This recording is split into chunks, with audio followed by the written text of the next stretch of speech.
Hi boys and girls, it's Mrs. Nichols and Tops the Monkey, and this is part 3 of the book Small and Large.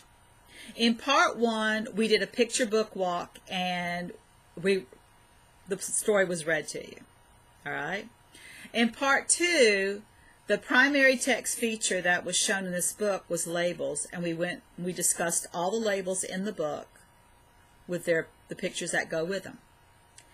Alright, and so now we're in part 3, and in part 3 the text feature that we're going to discuss is the table of contents, right here. Now, these words here that you see here, these right here, these are known as headings. A heading is giving you the information that those pages are going to be talking about, or going to be showing you. It's almost like a main idea or a topic. Alright, so here if we go to page number, it says page number 4, we will find the heading frogs, and then what we see on those pages that goes on this page, page 4, would be everything to do with frogs. So let's go to page number 4. Here we have a 3. Now we go to page number 4, and guess what? There's the heading, frogs. And what do we see on page 4? And actually page 5, these two pages here, is frogs. So here you see page 4, frogs, and then page 5 shows the rest of frogs.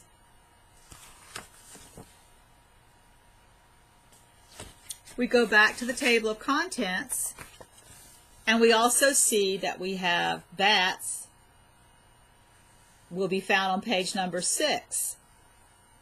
And so the heading bats will be on this page, and what you will see on 2 pages, 6 and 7, will be bats. Let's find out. Let's go to page number 6. Yes, see, page number 6. Bats. And so for these 2 pages, 6 and 7, you see bats. Page number 6. Page number 7.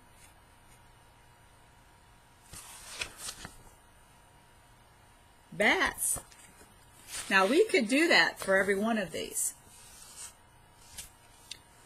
We could. If we looked up dogs, it would be on page number 8.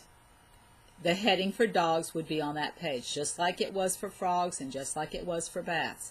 On page number 10, penguins would be the heading, and those 2 pages would show you penguins. Page 12, the heading is sharks, and it will have 2 pages, 12 and 13.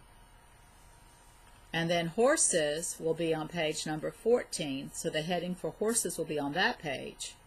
Now, does horses have 2 pages? Let's find out. Go to page 14. Here's 14. The heading is horses. And guess what? That's page 15, and so it's just like the other pages,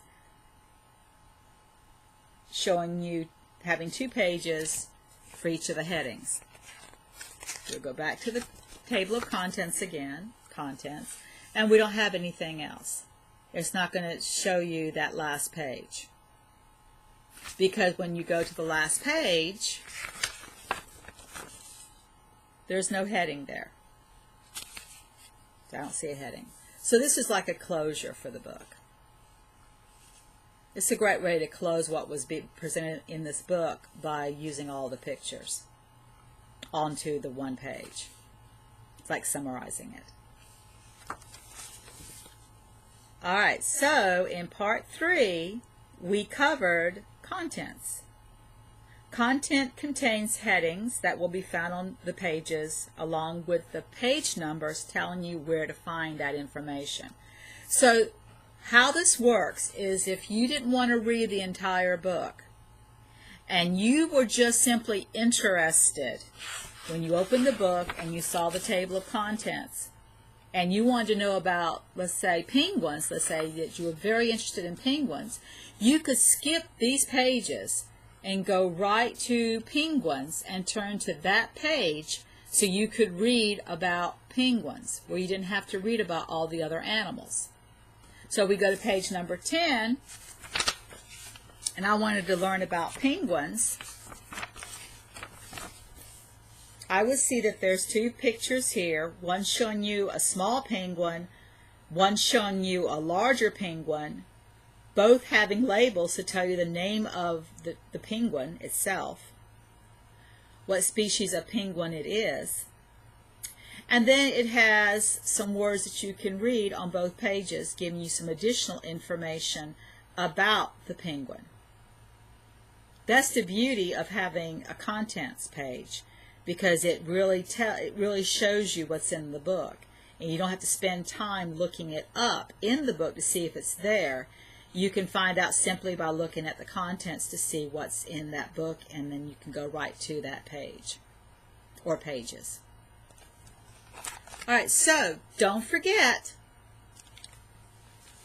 use the bubbles, use the graphic organizer, fill in something that you've learned from today's lesson. Well, it's not really a read aloud, is it? So you have to refer to it as a lesson. All right, so Tops and I say bye, and we will see you later. Bye-bye.